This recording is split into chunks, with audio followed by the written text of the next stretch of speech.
Hello and welcome back to another episode of Language Arts. In our previous episode, we talked a little bit about what language arts is, and we defined the different parts of speech in the English language. This episode will focus on the words and how they function together in a sentence, what their relation to each other is, and we will focus on syntax of the English language. Let's get started.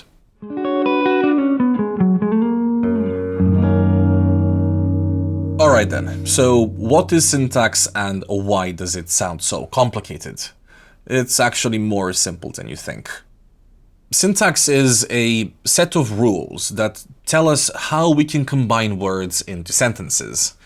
Think of it as a blueprint for language, where without it, we would be just placing random words at random places.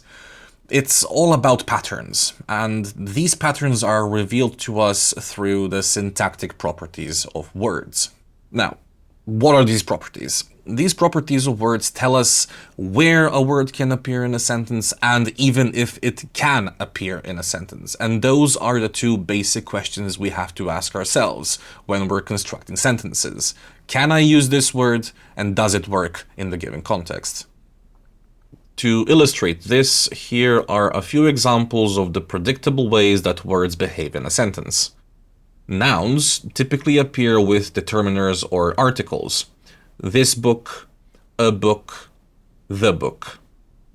Verbs require subjects, and many verbs also require objects. She reads a book. Adjectives usually come before nouns or after linking verbs. Red car, the car is red.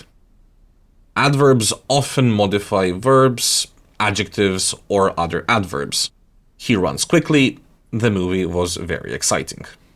Now that we know syntax and some predictable ways in which words can behave, now it's time to talk about the most important thing in grammatical analysis, and that is function. Take a look at these three sentences. The light is bright, please light the candle, the bag is light. The word light is used as three different parts of speech in these three sentences.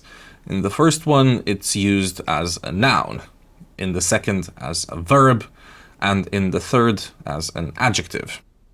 But if we look at the sentences more closely, we can notice that the word light functionally represents completely different things.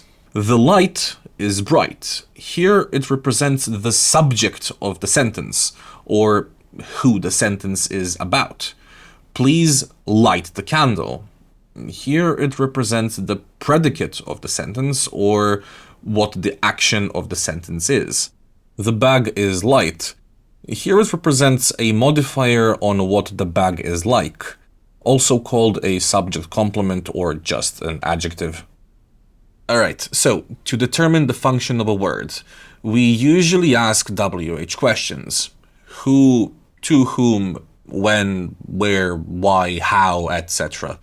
And in the English language, the subject of a sentence is who the sentence is about. The object is who the sentence relates to. The adverbial modifiers are how, when, where, or why something happens, and the predicate is what is the action of the sentence. Functions appear either as one word or as multiple words working together. In that case, they are phrases or clauses. First off, phrases. They act as a single unit, and they cannot stand alone as a complete thought or a sentence. They do not contain both a subject and a verb. Take this sentence for an example. The tall building is falling. We have to ask the question, what is falling, to figure out our subject. The answer to that question isn't just building, but the whole thing. The tall building is our subject. Now that we have our subject, let's take a look at it closely. It contains three words, with the main one being building, and no verb, so we call this a phrase, specifically a noun phrase. Secondly, clauses. They are groups of words that contain both a subject and a verb. They can be either independent, that is, they can function as a complete sentence, or dependent, where they need to be finished. Take these group of words as an example. The boy with the red hat is a phrase. It isn't a clause because there is no verb. However, the boy with the red hat is waving is an independent clause. To make it dependent, we need to change it up a bit by putting while in the beginning. While the boy with the red hat is waving, it needs to be finished, so it's a dependent clause. Now, having all this in mind, there are very interesting things we can do with functions. Take this example of a very long word string. The boy with the red hat carrying a lollipop in his left hand and a trumpet in his right hand is still not a complete sentence. It's not a clause as we do not have a predicate, we don't have a verb. It's just a very long phrase. The boy with the red hat carrying a lollipop in his left hand with the trumpet in his right hand is singing a song is a complete sentence or clause with a subject, the boy, a verb is singing, and an object, a song. So, we've learned the basics of functions, the basics of syntax, and the syntactic properties of words.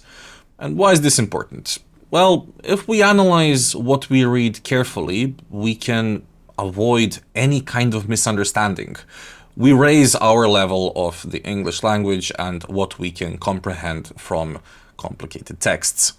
With that, we will be wrapping up this video, and I ask you to keep following our channel, subscribe and like this video, and I'll see you in the next one. Take care.